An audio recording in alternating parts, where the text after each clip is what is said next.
బిగినర్స్కి కూడా అర్థమయ్యేటట్టు మనం ప్లేట్స్ ఏ విధంగా పెట్టుకోవాలి, లెహంగాకి నడుం పట్టి ఎలాగ స్టిచ్ చేసుకోవాలి, ఎవరికి చిన్నవాళ్ళకైనా పెద్దవాళ్ళకైనా ఏ సైజు వారికైనా ఎలాగ స్టిచ్ చేసుకోవాలనేది వీడియోలో చెప్పానండి. వీడియో ఎక్కడ స్కిప్ చేయకుండా చూస్తే మీకు ప్రతిదీ అర్థమవుతుంది. వీడియో నచ్చితే తప్పకుండా లైక్ చేయండి. ఇక్కడ నేను పైన బార్డర్ తీసేసాను. మొత్తం టోటల్ లెంత్ వచ్చేసి నాకు 38.5 వచ్చింది. 38.5 అంటే మనకి 35 ఇంచెస్ అలాగైతే సరిపోతుంది. మీకు ఎంత లెంత్ కావాలో చూసుకొని పిల్లల హైట్ వైజ్. సో కింద మనము మిగతాదంతా పెరిగే పిల్లలు కాబట్టి పట్టి పెట్టేస్తాము. నేను వచ్చేసి 36 లెంత్ పెట్టాలనుకుంటున్నాను. ఓకేనా. ఇలాగా 4 ఫోల్డింగ్స్ చేసుకొని మనం ఈ సెంటర్కి ఇలా ఖర్చు పెట్టుకోండి. అంటే నడుము పెడుతున్న 4 భాగాలు చేసుకుంటాం కదా, అక్కడికి కరెక్ట్గా ఈక్వల్గా నడుము సైజ్ వచ్చేటట్టు. ఓకేనా. సేమ్ లైనింగ్ కూడా. సో నడుము వచ్చేసి ఒరిజినల్ మనకి 22 అండి. 22కి ప్లస్ 4 ఇంచెస్ లూజింగ్కి యాడ్ చేసుకుంటున్నా, అంటే 26 అవుతుంది. మనం 26ని మనం బై 4 చేసుకుంటే 6.5 వస్తుంది. ఆ 6.5. సో ఇది ఒరిజినల్ నడుము పెడితే పెట్టాలి, ఎందుకంటే పైన పట్టి పెడతాను కాబట్టి. లేదు మీరు ఎలాస్టిక్ ఏదైనా డోరీ పెట్టుకునేటట్టు అయితే 1.5 ఇంచ్ లూజింగ్కి యాడ్ చేసుకోండి నడుము 4 భాగాలు చేసుకున్న తర్వాత. ఓకేనా. ఇప్పుడు 6.5 వచ్చేటట్టు మనము ఇలాగ ప్లేట్స్ పెట్టుకోవాలి. ఓకేనా. సో ఇక్కడ ఖర్చు పెట్టుకుంటాం కదా, అక్కడికి చూడండి ఇలాగా ఇక్కడ ఒక 1/2 ఇంచ్ మనం ఖర్చు వదిలాము జిప్ పెట్టడం కోసం. 6.5 ఇలా వచ్చేటట్టు ఇలాగ అన్ని ప్లేట్స్ ఇలా పెట్టుకోవాలి. ఇలాగ చాలా క్లియర్గా చెప్తున్నానండి, బిగినర్స్ కూడా అర్థమయ్యేటట్టు. మనకి 6.5 అంటే 13 కదా, ఫోల్డింగ్ మీద 13, 13, 26. సో ఓకేనా. 13 ఇంచెస్ ప్లస్ ఇక్కడ ఒక 1/2 ఇంచ్ మనం జిప్కి స్టిచ్ చేసుకుంటాం కదా, కొద్దిగా ఎక్స్ట్రా ఉన్నా పర్లేదు. ఓకేనా. సో ఇలాగా మెయిన్ ఫ్యాబ్రిక్ కూడా ఇలాగే, కాకపోతే బాక్స్ ప్లేట్ పెడతాను. సో చూపిస్తాను. మనకి మెయిన్ ఫ్యాబ్రిక్ ఇలాగ డల్గా ఉన్నప్పుడు మనం ఇలాంటిది షైనింగ్ తీసుకున్నామంటే ఇంకా బాగుంటుంది. లేదా దీంట్లో డామినేట్ మీరు పింక్ అయినా అలాగా వేరే కలర్స్ కూడా పెట్టుకోవచ్చు. నేను వచ్చేసి ఇది తీసుకున్నాను, ఇలా ఉంటుంది. ఓకేనా. ఇప్పుడు దీన్ని బాక్స్ ప్లేట్ పెడుతున్నాను, లేదా నార్మల్ ప్లేట్ అయినా. ఇప్పుడు బాక్స్ ప్లేట్ వచ్చేసి చూడండి ఇలాగ పెట్టుకోవాలి. బాక్స్ ప్లేట్ పైనకి ఇలాగ వచ్చేటట్టు. ఇలాగ చిన్నగా అయినా పెట్టుకోవచ్చు, పెద్దగా అనేది ఏం కాదు. మనకి ఇది ఒక ఎప్పుడు నార్మల్ ప్లేట్స్ చూపిస్తుంటున్నాను కదా, మనకి డిఫరెంట్గా ఇది కూడా బాగుంటుంది అనమాట. ఇలా పెట్టుకోవాలి. ఇలాగ చూడండి మనకి ఇలాగ బాక్స్ లాగా తక్కువ ఉన్నప్పుడు కూడా నీట్గా బల్క్ వైజ్ నీట్గా ఉంటుంది. ఇలా ఆపోజిట్ కాకుండా సారీ. ఇప్పుడు మనకి పైన బాక్స్ లాగా కావాలి. ఒక ప్లేట్ అయిపోతే ఒక ప్లేట్ ఇలా. ఇప్పుడు ఇక్కడ ఖర్చు పెట్టాను కదా, ఇక్కడికి మనకి ఇప్పుడు 6.5 వచ్చిందో లేదో ఒకసారి చెక్ చేసుకోవాలి. ఇది బిగినర్స్ కూడా చాలా ఈజీ మెథడ్ అండి. సో ఈ టైపు మీరు ట్రై చేయండి. సో మనకి ఖర్చు దగ్గరికి 7.5 వచ్చింది. పర్లేదు, మనం ఇంకొంచెం దీన్ని పెద్దగా పెట్టుకోవచ్చు. ఇలాగ అడ్జస్ట్ చేసుకో. 3 ప్లేట్లు వచ్చాయి, ఇలాగ 3. సో మొత్తం ఇలాగ పెట్టుకోవాలి. ఫ్రంట్ 6 బ్యాక్ 6 వస్తాయన్నమాట. ఓకేనా. వీడియో లెంత్ అవుతుందని షార్ట్గానే ఎండ్ చేస్తున్నానండి. చూడండి ఇలాగా అడ్జస్ట్ చేసుకుంటూ ఇలాగ ప్లేట్స్ పెట్టుకోవాలి. ఓకేనా. ఇప్పుడు ఇందులో లోపల సాటిన్ లైనింగ్ ఇన్సర్ట్ చేసుకోవాలి.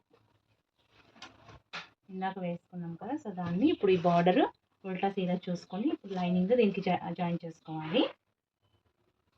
సో ఇలాగ లైనింగ్ జాయిన్ చేసుకోవాలి. సో ఇలా జాయిన్ చేసుకున్న తర్వాత ఇలా అన్ఈవెన్గా ఉండేది మనకి పోగులు వస్తుంది కదా, సో దీన్ని ఇలాగా కట్ చేసుకోవాలి. ఇలా కట్ చేసుకున్న తర్వాత ఇప్పుడు ఈ రెండింటిని మనము ఇలాగ ఒక 1/2 ఇంచ్ ఖర్చు కుదురుకున్నాం కదా, దాంతో ఇలాగ జాయిన్ చేసుకోవాలి. ఒక 6-7 ఇంచెస్ అలాగా జిప్ అటాచ్ చేయడం కోసం.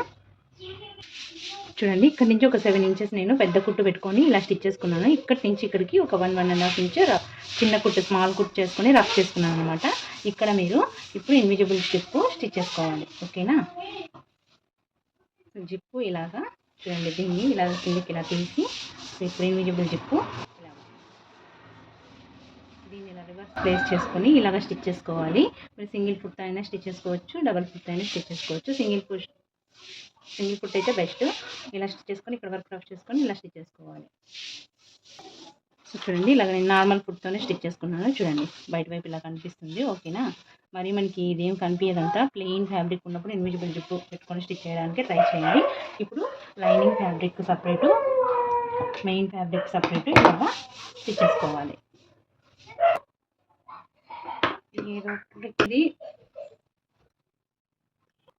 ఇది ఒక 4 ఇంచ్ ఎక్స్ట్రా ఉంది కదా, సో కింద వచ్చేసి నేను ఈ పట్టీ ఇలాగ ఫోల్డ్ చేస్తున్నాను. దీనికి వచ్చేసి చిన్నగా ఇక్కడ బార్డర్ వైపు ఇలాగ ఒక 2 ఇంచెస్ ఇలాగా చుట్టూ పట్టీ ఇలాగ స్టిచ్ చేసామంటే బెల్ట్ సో మనకి బార్డర్ కిందికి వెళ్ళిపోతుంది అనమాట. ఓకేనా, సో ఇలాగ స్టిచ్ చేసుకున్నాము. పైన బెల్ట్ ఇప్పుడు నడుము ఎంత ఉందో కొలుచుకోవాలి.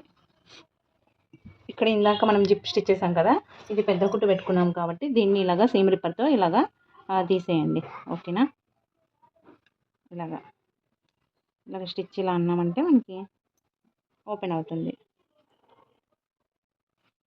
ఇలాగ ఓపెన్ చేసుకోవాలి. ఇప్పుడు క్యాన్వాస్ వచ్చేసి ఈ నడుము విడ్త్ ఎంతైతే ఉంటుందో దానికన్నా ఒక 2-3 ఇంచెస్ ఎక్స్ట్రా తీసుకోండి. సో ఇప్పుడు మనం క్యాన్వాస్ వచ్చేసి 1.5 ఇంచ్ విడ్త్ ఉండేటట్టు తీసుకున్నాను. 1 ఇంచ్ అయినా పర్లేదు, మనకి నీట్గా ఉంటుంది అనమాట. ఎక్కువ పెద్దగా తీసుకోవద్దండి, 1.5 ఇంచ్ విడ్త్ లాగా తీసుకోండి. సో ఇలా తీసుకొని పట్టీ వచ్చేసి మనం నడుము విడ్త్ ఎంత ఉందో దానికన్నా ఒక 1 ఇంచ్ ఆర్ 2 ఇంచెస్ ఎక్స్ట్రా ఉండేటట్టు ఇలాగా కట్ చేసుకోవాలి. సో మెయిన్ ఫ్యాబ్రిక్ కూడా సేమ్ లైనింగ్ అటాచ్ చేసి పెట్టుకోవాలి. ఇక్కడ దీనికన్నా డబల్ మీద ఒక 1 ఇంచ్ ఎక్స్ట్రా తీసుకోండి. ఇది 1.5 అనుకోండి, ఫోల్డింగ్ మీద 3 వస్తుంది కదా, ఒక 1 ఇంచ్ ఎక్స్ట్రా 4 ఇంచెస్ ఇలా తీసుకోవాలి. ఓకేనా, సో ఇలాగా ఈక్వల్గా 1.5 ఇంచెస్ ఇలా మార్క్ చేసుకొని పిన్ను పెట్టుకోండి. సో ఇప్పుడు కట్ చేసుకుందాం ఎక్స్ట్రా ఉండేది. సో ఇప్పుడు మనం ఈ ఫ్రిల్స్ పెట్టుకునేది ఒరిజినల్ నడుము విడ్త్ కన్నా ఒక 4-5 ఇంచెస్ ఎక్స్ట్రా ఉండేటట్టు తీసుకోండి. ఫ్యూచర్ పర్పస్ కాబట్టి ఒక 5 ఇంచెస్ ఉన్న విడ్త్ పర్లేదు. అలాగే సేమ్ బెల్ట్ వచ్చేసి ఇప్పుడు దీని రౌండ్ మెజర్మెంట్ కన్నా ఒక 1 ఇంచ్ ఎక్స్ట్రా ఉండేటట్టు తీసుకోండి. ఓకేనా, ఇప్పుడు దీన్ని మనము ఇలాగా వన్ సైడ్ అటాచ్ చేసుకున్నాము. అది పై వైపుకు ఏదైతే వస్తుందో మనం బార్డర్ రావాలనుకుంటున్నాము. సో ఇలాగా ఈ బార్డర్ వైపే మనము ఇప్పుడు దీన్ని ఇలా ఫోల్డ్ చేసుకుంటాం కదా, ఈ బార్డర్ పైకి వచ్చేటట్టు చూసుకుంటాం కదా, దీని దగ్గర మనం ఇలాగ గమ్మున్న వైపు ఇలా అటాచ్ చేసుకొని ఇప్పుడు దీన్ని ఇలాగా ఫోల్డ్ చేసి స్టిచ్ చేసుకోవాలి. ఫస్ట్ ఒక 1/2 ఇంచ్ వదులుకున్నాం. ఇప్పుడు కదలకుండా ఒక స్టిచ్ వేసుకున్నాం పెద్ద కుట్టు. తర్వాత ఇలాగ 1/2 ఇంచ్ ఇలా ఫోల్డ్ చేసి స్టిచ్ చేసుకోవాలి. సేమ్ కాలర్ లాగే అండి. సేమ్ ఇది వచ్చేసి ఇక్కడ మనం ఉల్టా పెట్టుకునేటప్పుడు మనకి ఫ్రంట్ వైపు నుంచి ఇలాగ రావాలి చూసుకోండి. నేను వచ్చేసి ఇలా పెడదాం అనుకుంటున్నాను. సో అందుకు మనము ఇటు సైడ్ నుంచి స్టిచ్ చేసుకోవాలి 1/2 ఇంచ్ వదులుకొని. ఇప్పుడు దీన్ని ఇలాగ ఫోల్డ్ చేసి స్టిచ్ చేసుకోవాలి కదా, దానికంటే ముందుగా మనం దీన్ని ఇలాగ రివర్స్ ఫోల్డ్ చేసి ఇలాగ 1/2 ఇంచ్ ఎక్స్ట్రా వదిలింటాం కదా, ఆ 1/2 ఇంచ్ని ఇలాగ స్టిచ్ చేసుకోవాలి. సేమ్ రెండు వైపులా అండి, నేనేమి ఇక్కడ ఎక్స్ట్రా పెట్టలేదు. సేమ్ ఇలాగ రెండు వైపులా ఇలాగ 1/2 ఇంచ్ ఎక్స్ట్రా ఉంటుంది కదా, దాన్ని ఇలా స్టిచ్ చేసుకోవాలి. చూడండి, ఇప్పుడు మనం దీన్ని ఇలాగా రివర్స్ చేసుకోవాలి. ఇప్పుడు దీన్ని ఇలా పెట్టేసి ఇలాగ స్టిచ్ చేసుకోవాలి మొత్తం.